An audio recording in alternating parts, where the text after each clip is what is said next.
Welcome back to the first edition of Eagle 7 News. We are your campus connection to news, information, and feature stories throughout the Northwestern community. I'm Tori Hoehne. And I'm Caleb Holt. Your campus news starts right now.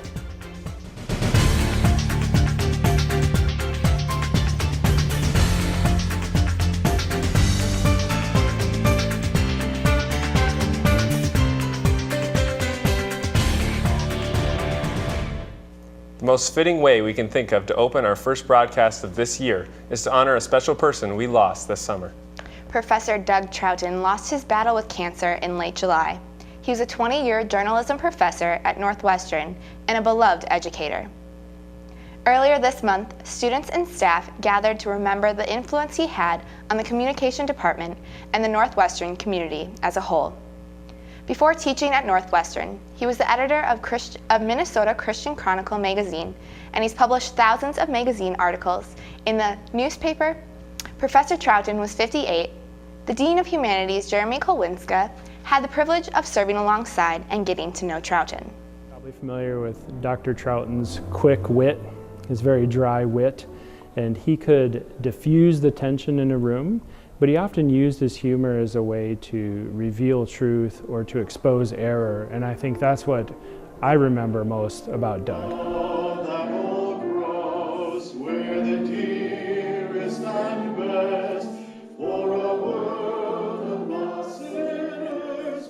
Professor Troughton will be greatly missed here at Northwestern.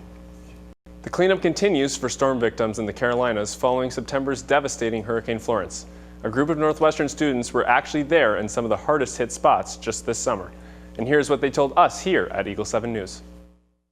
It's hard to see people that you've gotten close to and that you've really built relationships be hurt. Hurricane Florence has been disrupting the East Coast for the past 2 weeks. This tropical storm in the Atlantic turned into a hurricane that at its peak in the Carolinas reached wind speeds of almost 90 miles per hour. Some have lost loved ones, hundreds of thousands of people are without power, and many are living each day in uncertainty of what is next. Despite being safe here in Minnesota, some of our students have connections through this summer's campus outreach program in South Carolina. We caught up with Seth and David to get their perspectives. But everybody that I've talked to so far is safe. Damage to the houses, obviously, but they are safe. We're praying for them as a group.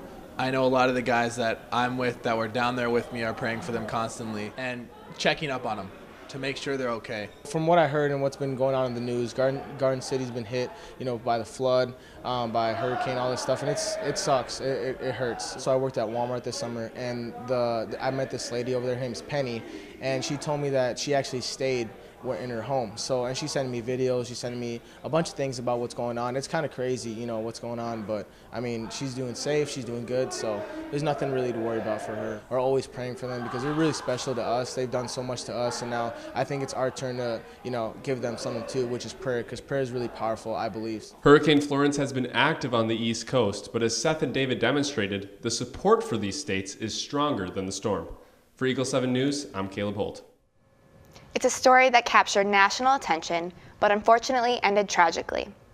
In July, authorities and volunteers searched for over a month for the University of Iowa student, Molly Tibbetts. She was later found dead in late August. The case left an impact on many around the country. A family friend of the Tibbetts, Eagle 7's Chase Carlson, has more. I met with Keegan to discuss the impact of the event on the community and how the town responded during this tragic time. As time went on, I don't know that they really ever lost hope. They were very hopeful in the sense that the law enforcement would find her and that she would be brought home, and they were very faithful in that aspect. The community never lost hope, and even during the funeral, they kept that same mindset. The dad had a message that really touched my heart. It had a lot to do with just being happy and just celebrating her life rather than mourning her death. Even in the most difficult time, this community supported and cared for one another the best they could, much like Molly. He stood up, and one of the first things he said was to turn to people around you and just give them a hug, because that's what Molly would do. As soon as she saw somebody, she would give them a hug, ask them how they're doing, and just talk with them about life.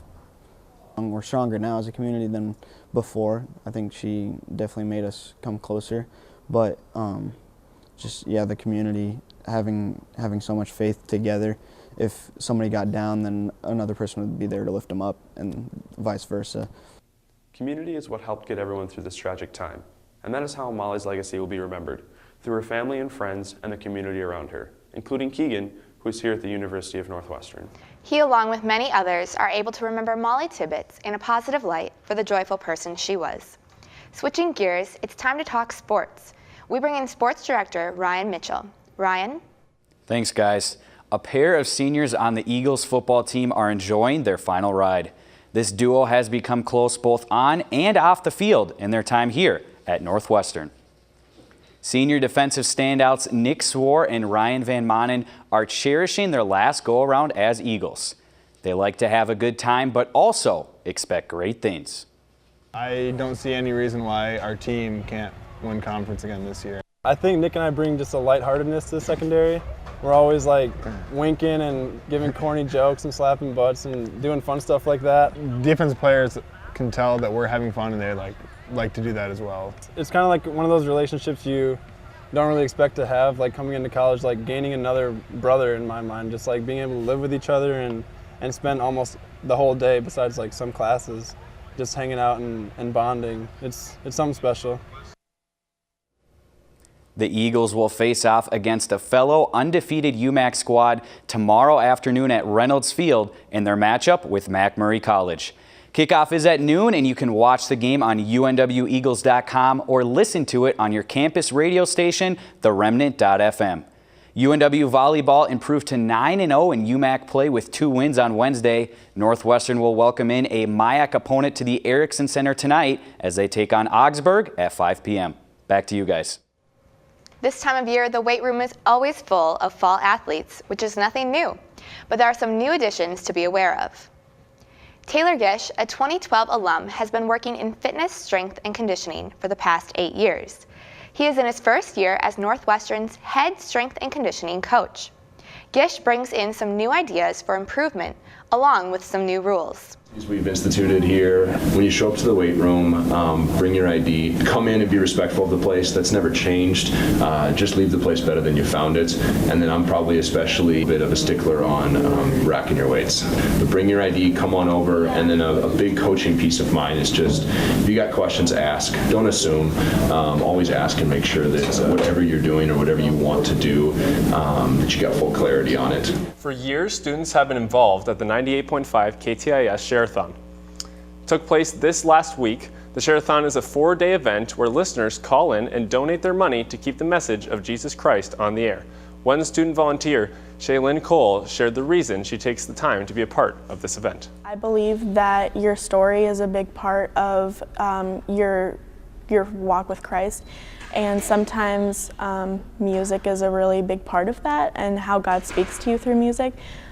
So I know that this event was something that a lot of people enjoy contributing to. The Share-a-thon takes place 3 times a year, and KTS explained the student volunteers are what makes them a success.